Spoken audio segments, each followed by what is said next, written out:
Okay. Good morning, class. Today we will study projectile motion.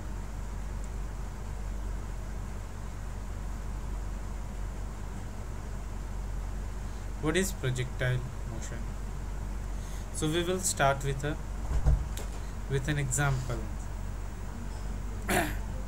Suppose this is the vertical direction and this is horizontal direction. We will call this X and this is Y.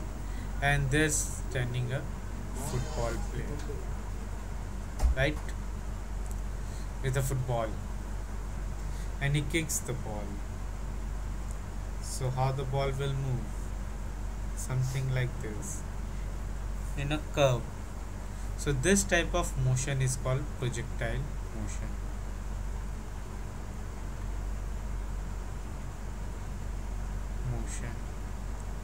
Which is basically a two-dimensional motion, because two dimensions are involved, x and y. Motion is in x and y, both the direction. Had it been this motion, it had been only one dimensional motion, but this means both the dimensions are involved.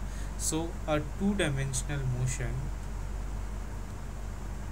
under the action of gravity, because the only force acting here all the time on the ball is the gravitational force pulling it down.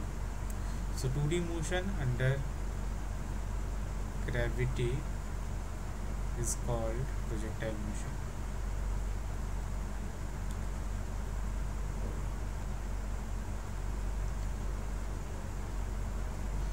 Okay. Second question is why it is important to learn projectile motion. So it is important. Remote नहीं मिला है क्या आज? The importance again I will show by an example.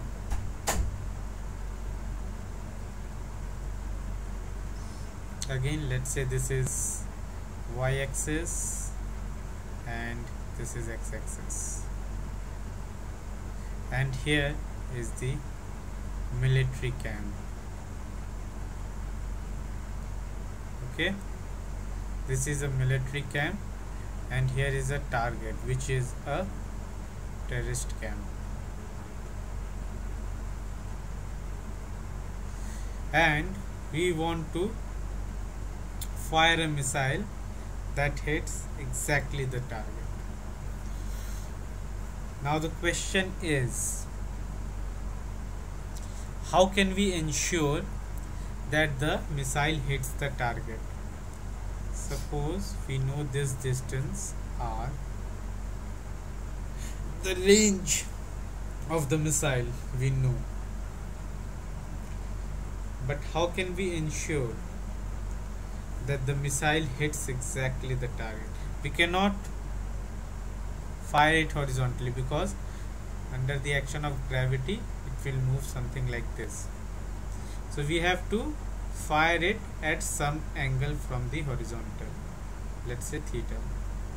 Also we have to fire it with a particular velocity v, so that for a particular velocity of v this will hit the target.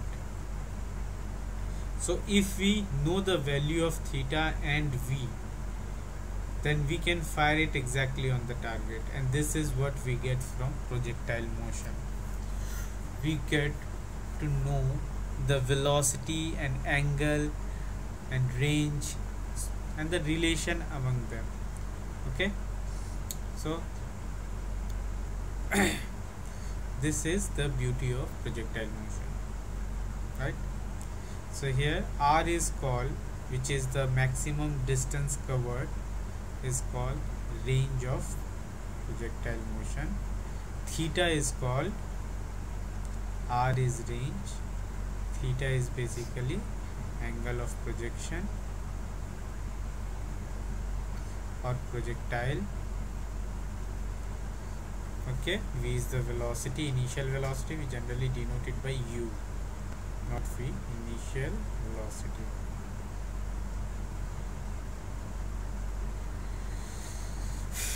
And then there is initial velocity is this maximum height attained. This is called, we denote it by capital H, maximum height attained by the body.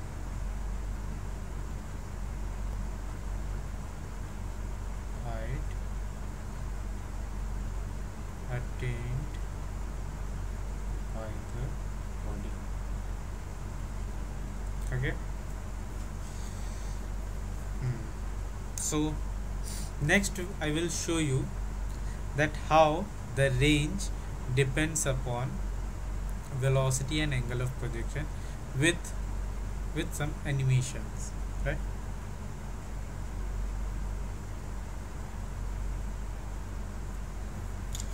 So this is a Java applet where we can create animation.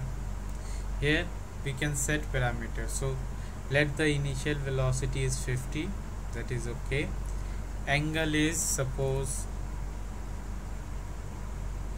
20 degree, okay. Mass is 10 kg, and we fire the ball.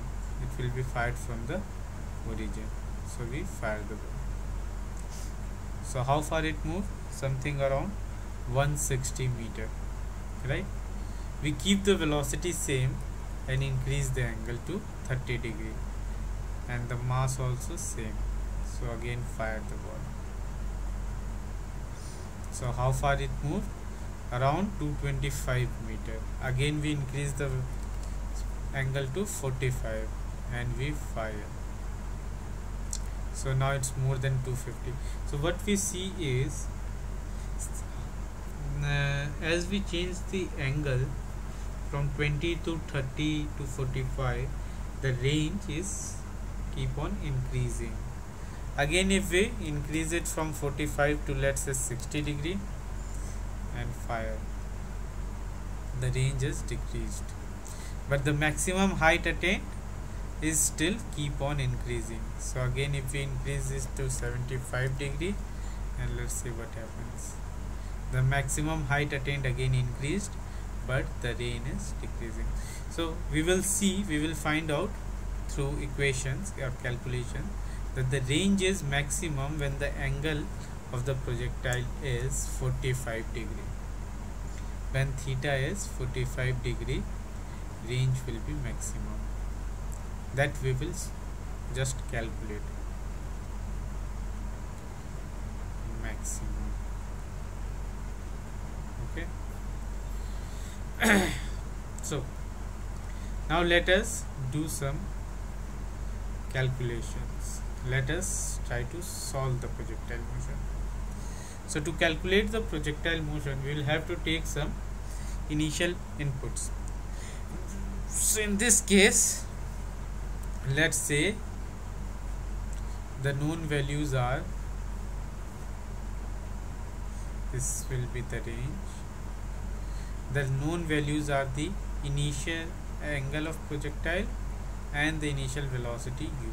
So these are the two known parameters, suppose, and we want to relate it to all other unknown parameters. How to do that? So as you have studied the basic formulas in one-dimensional motions, I will write it down here. One is v equals to u plus at. Second one is v square equal to u square plus 2as, and then s equals to ut plus half at square. Right? Okay. So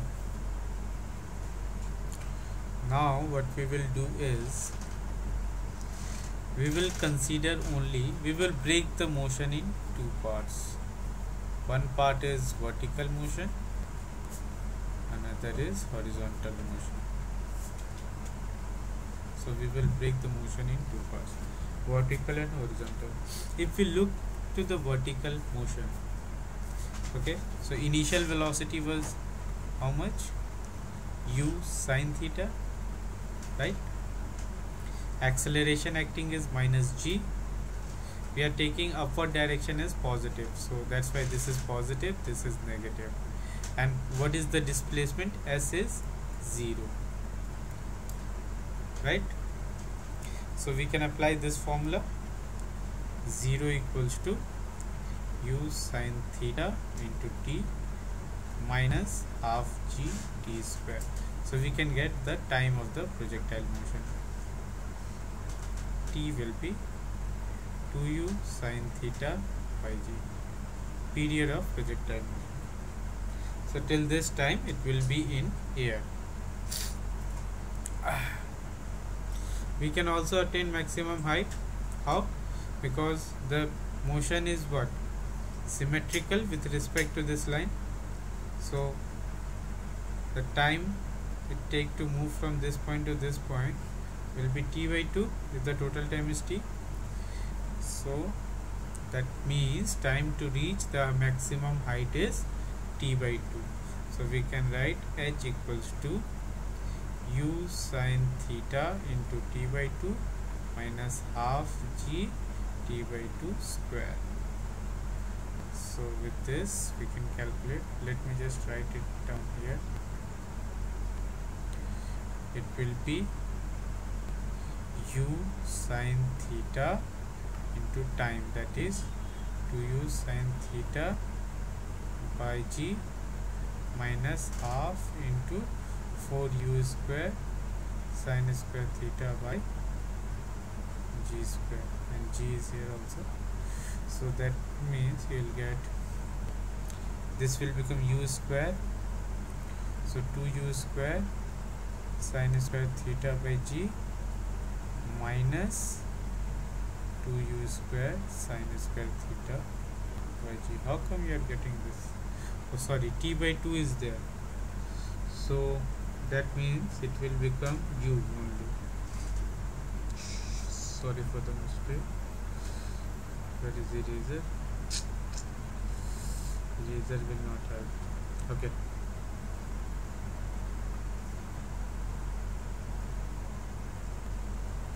So this will not be there, right? So this will become 2 here. So that means h is 3u square sine square theta by 2g, right? So next class we will continue this. And yeah, before leaving I want to show you some music. I want to show you some video.